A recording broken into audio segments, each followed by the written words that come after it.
अस्सलाम वालेकुम नाजरीन, आप देख रहे हैं पैगाम औलिया चैनल।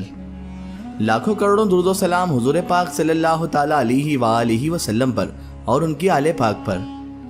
मोहतरम नाज़रीन कराम, अगर आप सोशल मीडिया का यूज़ करते हैं और सोशल मीडिया प्लेटफॉर्म्स पर अगर आप एक्टिव रहते हैं तो आपको एक ना एक वीडियो अभी तक हज़रत इमाम मेहदी अलैहिस्सलाम के बारे में देखने को तो मिल ही गई होगी, क्योंकि ये बात तो जगत जाहिर है, ये बात तो सभी को पता है कि जैसे जैसे वक्त गुजरता जा रहा है वैसे वैसे हज़रत इमाम मेहदी अलैहिस्सलाम का ज़हूर पुन्नूर करीब आता जा रहा है। जैसा कि आप नबी मुकर्रम सल्लल्लाहु ताला अलैहि वसल्लम की अहादीस मुबारक में निशानियां बयान की गई हैं, जिनमें से ज़्यादातर तो पूरी भी हो चुकी हैं और कुछ निशानियां ऐसी हैं जो पूरी होने के करीब तर हैं। जैसा कि आप और हम सब जानते हैं नाज़रीन मोहतरम, एक निशानी अभी हाल ही कुछ दिन पहले ही पूरी हुई है, जिसको हम आज के इस वीडियो का मौजू बनाने जा रहे हैं, जिसमें हम आपको ये बताएंगे कि ये कौन सी निशानी थी जो पूरी हो गई है और इस निशानी के पूरे होने के कितने वक्त बाद हजरत इमाम मेहदी अलैहिस्सलाम का पुन्नूर ज़हूर होगा और इस निशानी को आप सल्लल्लाहु ताला अलैहि वसल्लम की हदीस में किस तरह बयान किया गया है। नाज़रीन मोहतरम, आप अगर सोशल मीडिया प्लेटफॉर्म पर हजरत इमाम मेहदी अलैहिस्सलाम के मुतालिक जितने भी वीडियोस देखेंगे, इनमें 80% जो वीडियोस हैं उनमें लोग इसी बात पर जोर दे रहे हैं कि इनका ज़हूर 2023 में ही होगा और इसकी सबसे बड़ी वजह वो सबसे दुमदार सितारा है जो इस साल फरवरी में नमूदार हो चुका है, जिसके बारे में नाज़रीन मोहतरम हदीस में भी बयान किया जा चुका है। हजरत काब रदियल्लाहु ताला अन्हु से रिवायत है कि इमाम मेहदी के खुरूज के कब्ल मशरिक से एक सितारा निकलेगा जिसकी चमकती हुई दुम होगी। इस हदीस मुबारक में ये बताया गया है कि हजरत इमाम मेहदी की आमद से कब्ल मशरिक से एक सितारा नमूदार होगा जिसकी दुम चमक रही होगी। इस हवाले से नाज़रीन मोहतरम हम आपको बताते चले कि इसी साल फरवरी में एक सब्जी माइल यानी हरे रंग का दुमदार सितारा कई महीनों से जमीन की तरफ बढ़ रहा था, जो जमीन के यानी हमारी पृथ्वी के सबसे ज्यादा करीब से होकर गुजरा। रॉयटर्स की एक रिपोर्ट्स के मुताबिक जमीन से 2,64,00,000 मील की दूरी पर यह सितारा जमीन के इतना करीब तर हो गया कि इसे बासानी दुनिया भर के लोग देख सकते थे। इसके अलावा ताज्जुब की बात यह थी कि सितारे की जो रफ्तार थी, जो स्पीड थी, वो भी बहुत कम थी, जिसकी वजह से नाज़रीन मोहतरम लोग इसे एक हफ्ते तक देखते रहे। याद रहे कि ये जो सितारा है ये तकरीबन 50,000 साल के करीब इतने बरस में पहली बार जमीन के इतने करीब से गुजरा है और नासा के जो एक्सपर्ट्स हैं, जो साइंटिस्ट हैं, उनके मुताबिक 1 महीने तक ये सितारा जमीन के आसपास ही घूमता रहा। दोस्तों, यहाँ पर हम आपको एक बात क्लियर करते चलें कि ये हरे रंग का दुमदार सितारा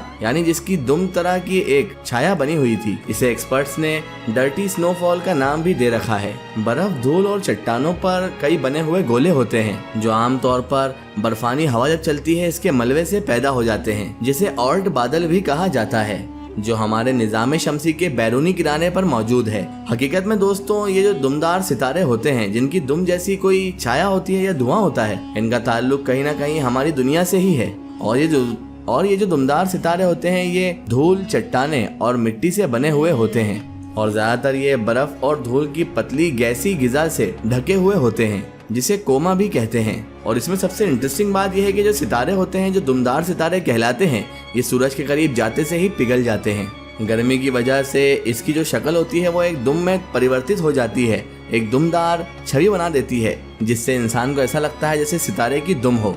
और ये जो सितारे होते हैं ये सौर मंडल के अंदर ही घुमा करते हैं, क्योंकि बहुत सारी अंतरिक्ष में ऐसी चीजें मौजूद है जो इन्हें ऑल्ट बादल से दूर कर देती हैं। और जब ये सितारे सूरज के ज़्यादा करीब पहुंच जाते हैं तो ज़्यादा वाज़े दिखाई देने लगते हैं और जब ज़्यादा उससे ज़्यादा करीब होते हैं तो पिघल भी जाते हैं। दुनिया भर के एक्सपर्ट्स जो रिसर्च करते हैं उसके मुताबिक एक साल में दर्जन से भी कम ये दुमदार सितारे लोगों को दिखाई देते हैं। लेकिन दोस्तों, हम जो 2023 की फरवरी में दिखने वाले दुमदार सितारे की बात कर रहे हैं, ये अब तक दिखने वाले सारे दुमदार सितारों में बिल्कुल मुख्तलिफ था। लेकिन दोस्तों, अब यहाँ पर सवाल सबसे बड़ा ये उठता है कि क्या ये वही सब्ज रंग का सितारा है कि जिसका जिक्र अहदीस मुबारका में मौजूद है, जो हजरत इमाम मेहदी अलैहिस्सलाम की आमद को और यकीनी बनाता है, या फिर ये कोई आम सितारा है? तो नाज़रीन मोहतरम, इस हवाले से नवासा रसूल इमाम जाफर सादिक अलैहिस्सलाम फरमाते हैं कि इमाम मेहदी के ज़हूर से कब्ल, उससे पहले यानी जो सितारा नमूदार होगा वो माह सफ़र में होगा, यानी सफ़र के महीने में होगा। लिहाजा दोस्तों, इस बात से ये बात क्लियर हो जाती है, इससे ये साफ तौर पर वाज़ेह होता है कि फरवरी के महीने में जो सितारा नमूदार हुआ था सब्ज रंग का, یہ وہ ستارہ نہیں ہے جو امام مہدی کی آمد سے پہلے دکھے گا، کیونکہ جب یہ ستارہ نمودار ہوا تھا اس وقت رجب کا مہینہ چل رہا تھا، جس سے یہ واضح ہوتا ہے کہ یہ جو ستارہ ہے وہ بالکل نہیں ہے جس کا احادیث مبارکہ میں ذکر ہے۔ بہرحال ناظرین محترم، یہ نشانی پوری ہوئی ہے یا نہیں، لیکن اس سے پہلے بہت ساری ایسی قیامت کی نشانیاں اور امام مہدی کے ظہور کی نشانیاں پوری ہو چکی ہیں، جن سے یہ صاف ظاہر ہوتا ہے کہ حضرت امام مہدی علیہ السلام کا ظہور بھی قریب ہے اور دنیا کے اوپر جو قیامت آنے والی ہے وہ بھی قریب ہی ہے۔ جیسا کہ حضرت امام مہدی علیہ السلام کے ظہور کی نشانیوں میں سے ایک نشانی ہے کہ عنقریب آسمان سے خوفناک دھماکوں کی آواز آئے گی، اور یہ آواز اس قدر ہولناک ہوگی، اس قدر خطرناک ہوگی کہ اس آواز سے پوری کے پوری انسانیت لرز کر رہ جائے گی۔ اور روایات میں یہ بھی ملتا ہے کہ جب تم اس زمانے کو پاؤ تو اگلے زمانے کے لیے اپنی ضرورت کی چیزیں، کھان پین کی چیزیں جمع کر رکھ لو اور اپنے گھروں میں قید ہو جاؤ، کیونکہ کتاب الفتن میں خالد بن مدان سے روایت ہے کہ جب تم مشرق کی طرف آگ کا ستون دیکھو تو کھانے پینے کی چیزیں جمع کر لینا، کیونکہ وہ قحط اور بھوک کا سال ہوگا۔ اسی طرح کتاب الفتن میں ایک اور روایت بھی ملتی ہے جس کے مطابق عنقریب آسمان سے ایک آگ کا ستون ظاہر ہوگا جو مشرق سے نکلے گا، اور یہ ایک نشانی ہوگی جسے تمام زمین والے اپنی آنکھوں سے دیکھیں گے۔ بس جو شخص بھی اس کو دیکھ لے یا اس کو پائے وہ اپنے اہل خانہ کے لیے 1 سال کی خوراک تیار کر لے۔ اس کے علاوہ اسی طرح کی ایک روایت اور ملتی ہے جس میں رمضان کا ذکر ملتا ہے کہ کسی رمضان میں ایسا ہوگا جب آسمان سے ایک خوفناک آواز سنائی دے گی جو بڑے فتنوں کی نقیب ہوگی، اور اس آواز کے سنائی دینے کے کچھ عرصے بعد ہی امام مہدی علیہ السلام کا ظہور ہوگا۔ دوستو، اگر اب لبنان اور شام وغیرہ کے حالات کو اگر ہم غور سے دیکھیں تو وہاں پر حالات اتنے زیادہ خراب ہو چکے ہیں کہ ہر روز وہاں تو دھماکوں کی آوازیں سنائی دیتی ہیں اور پوری دنیا اس منظر کو اپنی آنکھوں سے دیکھتی ہے۔ لہٰذا علماء کرام کے مطابق ان حالاتوں کو دیکھتے ہوئے یہ کہنا بالکل بھی غلط نہیں ہوگا کہ امام مہدی کے ظہور کا وقت ہونے جا رہا ہے۔ اور اس کے علاوہ اگر ہم احادیث پر اور بھی غور کرتے ہیں تو مشرق وسطیٰ کے زوال کا جو آغاز ہوا وہ شام یعنی سیریا سے سٹارٹ ہوا،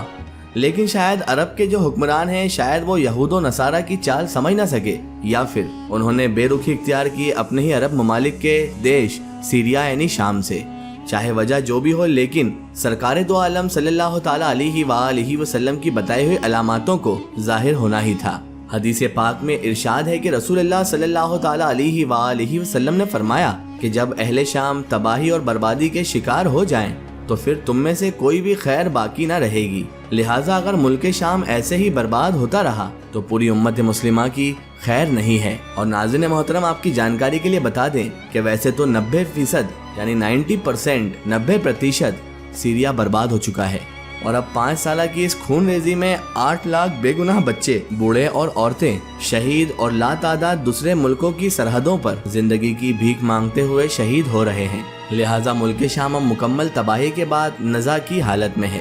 اللہ تعالیٰ ان پر اپنا رحم و کرم فرمائے اور ان پر اپنی رحمت کی نظر عطا فرمائے، کیونکہ ناظرین محترم یہ سب قیامت کے آثار ہی ہیں۔ ہم تو اللہ تعالیٰ سے یہی دعا کرتے ہیں کہ اللہ تعالیٰ تمام امت مسلمہ پر، تمام عالم انسانیت پر اپنا رحم و کرم فرمائے اور اپنی رحمت کی نظر عطا فرمائے، اور ملک شام، ملک لبنان اور ان تمام جگہ جہاں ظلم ہو رہا ہے اللہ تعالیٰ ان کی بھی غیبی امداد عطا فرمائے۔ آمین ثم آمین۔ سو ناظرین، آپ کو یہ ویڈیو کیسی لگی ہمیں کمنٹ میں ضرور بتائیں، اور ہمارے چینل کو سبسکرائب کرنا نہ بھولیں۔ اس ویڈیو کو زیادہ سے زیادہ شیئر کریں اور اسے تمام انسانوں تک ضرور پہنچائیں۔ سو پھر حاضر ہوتے ہیں آپ کے لیے ایک اور بہترین ویڈیو کے ساتھ، تب تک کے لیے خدا حافظ، السلام علیکم۔